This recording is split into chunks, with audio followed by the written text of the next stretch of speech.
Assalamualaikum warahmatullahi wabarakatuh. Bertemu kembali dengan Pak Dedi dalam ilmu kimia. Untuk kali ini kita bicarakan masalah reaksi eksoterm dan endoterm. Apa itu reaksi eksoterm dan apa itu reaksi endoterm?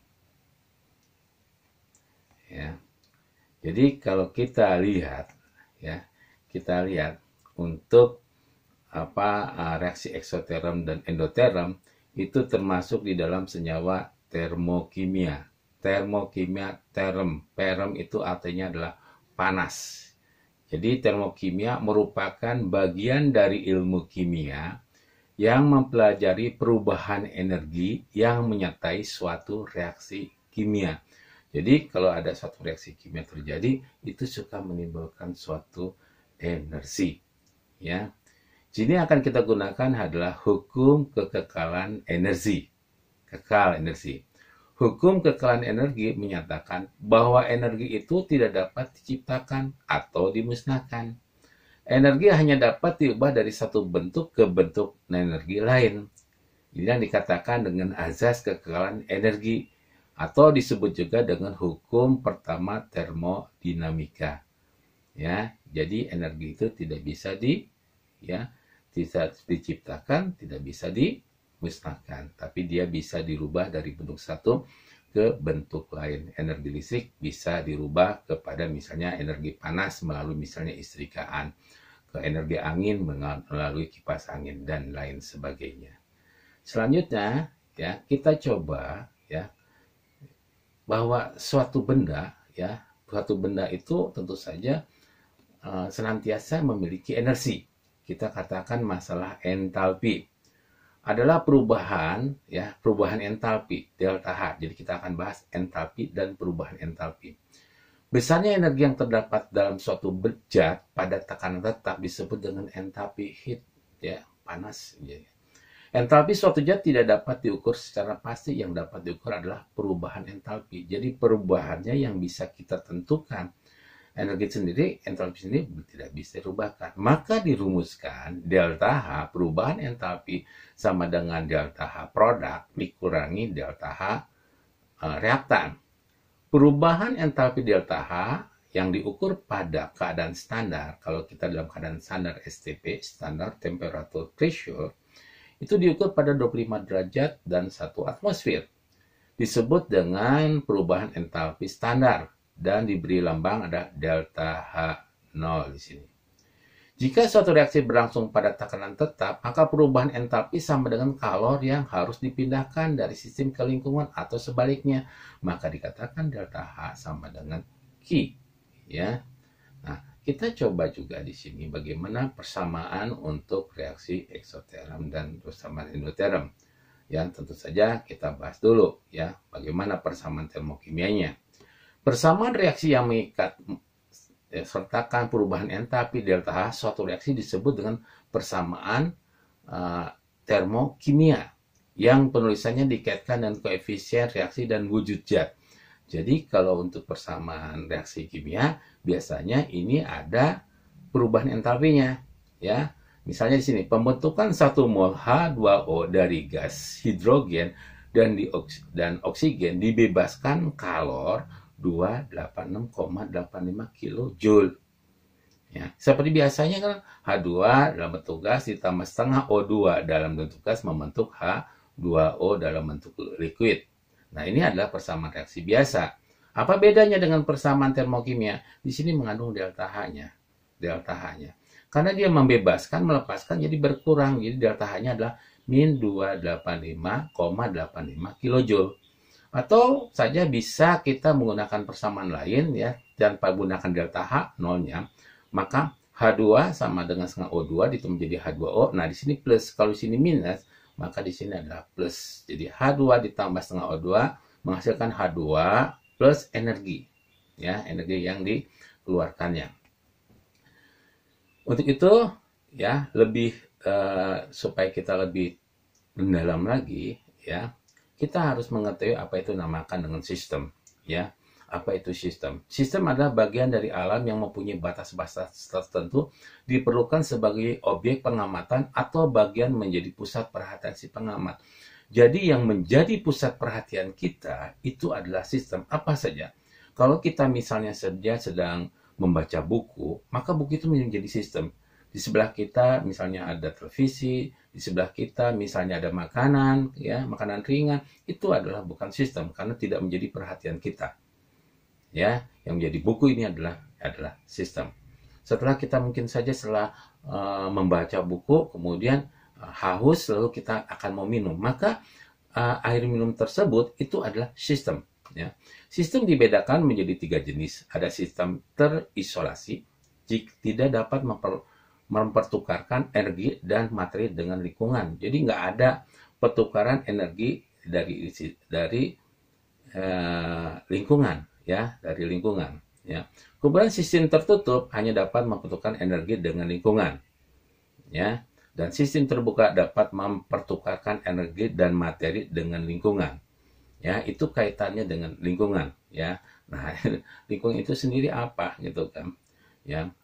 Kita harus lingkungan itu adalah ya bagian dari daerah di luar sistem. Jadi di luar sistem itu ada lingkungan. Tadi kalau saya ambil satu contoh, Bapak ambil satu contoh, misalnya sedang membaca buku itu menjadi sistem, maka di luar sistem itu ada lingkungan. Tadi adalah misalnya TV, maka itu ada lingkungan.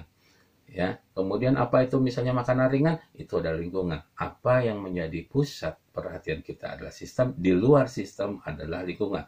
Dan senantiasa tadi berubah-ubah, ya. Kalau tadi buku jadi sistem gitu, ketika haus kita minum, nah berubahlah. Yang menjadi air minum itu menjadi sistem dan sedang buku itu menjadi lingkungan, ya.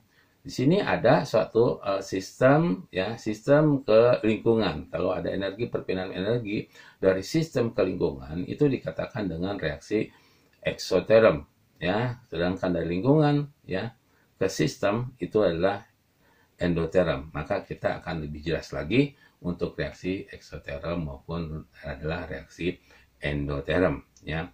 Reaksi eksoterm adalah reaksi kimia yang melepaskan panas. Reaksi kimia yang terjadi perpindahan panas dari sistem ke lingkungan. Ada perpindahan panas dari sistem ke lingkungan. Sehingga suhu di lingkungan akan naik, ya. Dari sistem ke lingkungan, maka suhu lingkungan akan naik. Yang paling mudah dalam kehidupan sehari-hari tentu saja apabila mereaksikan zat A ditambah dengan zat B menimbulkan panas. Kalian tahu contoh-contoh misalnya yang bisa menimbulkan panas dalam kehidupan sehari-hari? Ya, misalnya kita ambil misalnya air ditambah dengan deterjen. Ya, air ditambah dengan deterjen itu akan menimbulkan hangat, rasa panas.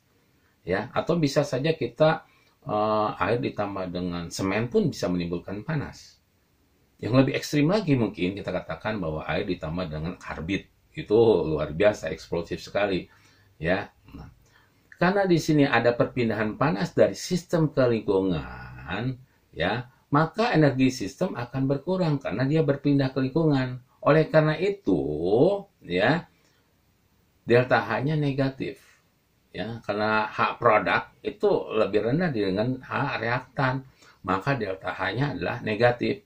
Jadi untuk contoh soal reaksi eksoterm ada CaO ditambah H2O menjadi CaOH 2 kali, delta H negatif. Jadi kalau kita lihat, ini reaksinya reaksi apa? Eksoterm atau endoterm? Lihat saja delta H-nya. Kalau delta H-nya negatif adalah reaksi eksoterm. Ya, nanti sebaliknya untuk reaksi endoterm adalah reaksinya adalah positif. Ya, ini bisa kita sederhanakan seperti tadi. Kalau di sini negatif, maka di sini tandanya menjadi positif. Ya. Selanjutnya kita coba dengan reaksi endoterm. Adalah reaksi kimia yang menyerap panas. Reaksi kimia yang terjadi perpindahan panas dari lingkungan ke sistem. Lingkungannya pindah ke sistem.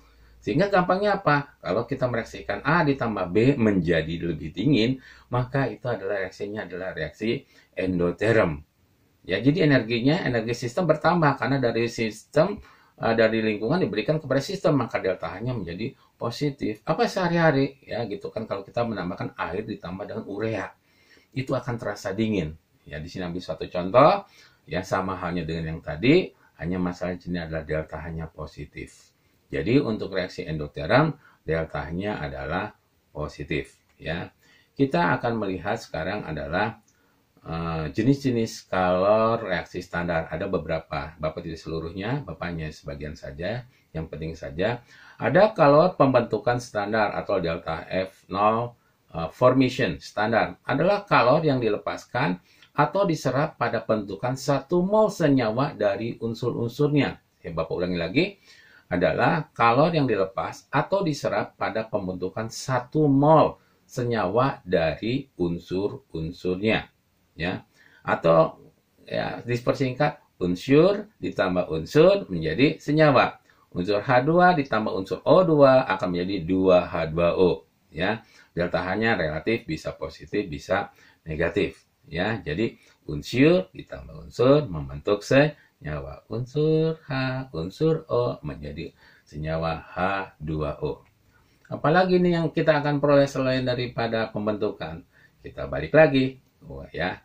Unsur penguraian. Unsur penguraian adalah kebalikan dari tentunya pembentukan. Ya. Nah, di sini dikatakan bahwa hukum Laplace menyatakan jumlah kalor yang dibebaskan pada pembentukan senyawa dari unsur-unsurnya sama dengan jumlah kalor yang diperlukan pada penguraian senyawa tersebut menjadi unsur-unsurnya. Jadi sama saja. Ya, tadi Bapak katakan kebalikannya. Jadi senyawa menjadi unsur-unsurnya.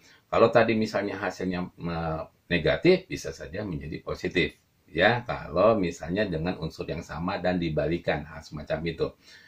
Kita lanjutkan lagi adalah kalor pembakaran.